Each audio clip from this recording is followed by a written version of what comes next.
On a rentré, un projet pour une création de places parce que nous n'avions pas assez de places disponibles étant donné le nombre d'enfants. Ça a été notre tout 1er projet et là, on a pu faire la création de 2 classes. Donc nous avons rentré, un subside, enfin une demande de subside au PPT et on a enchaîné directement parce qu'on a compris qu'on pouvait aller chercher d'autres subsides et alors là, on a décidé de transformer les classes maternelles qui étaient très vétustes et qui comportaient aussi un bloc container qui était vraiment dans un état, voilà. On n'en dira pas plus pour l'instant parce que, beh, les enfants ont quand même dû travailler là puisque nous n'avions pas d'autre solution et ça fait déjà quelques années que ça dure puisque nous avons déjà loué un container pour pouvoir y mettre une classe de primaire.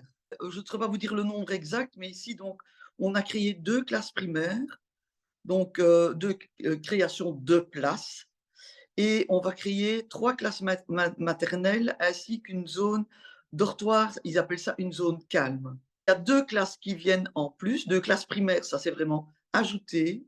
Les classes maternelles, beh, on va créer une classe supplémentaire et un dortoir. On va démolir l'ancien bâtiment, à partir du mois de juillet tout début juillet. Maintenant, on a déjà transféré la classe maternelle au sein du réfectoire pour pouvoir justement aménager et que les enfants prennent déjà leur place ainsi que les institutrices. On a donc installé au réfectoire et pour l'instant, beh, on se sert de l'ancienne école maternelle comme zone de garderie, sachant que le réfectoire était tout le temps, tous les jours occupé pour la garderie.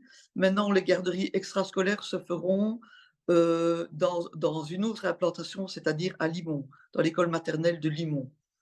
Et donc le chantier débutera en juillet par la démolition et puis ça s'enchaînera avec les maçons qui vont venir construire et l'ouverture des classes est prévue pour l'année prochaine en septembre 2024. Le chantier, on espère que le chantier sera fermé, enfin c'est une annonce de notre entrepreneur.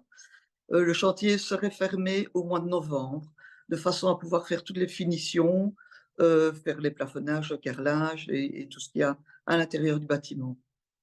Et pour Ouais. respecter absolument les délais, pour ne pas que les enfants perdurent trop longtemps au sein du réfectoire et pouvoir récupérer un réfectoire. Parce que le fait qu'on ait occupé le réfectoire par les maternelles, ça nous empêche de continuer à servir les dîners chauds. Donc nous avons supprimé nos dîners chauds et tous les enfants prennent leur repas tartine au sein de leur classe.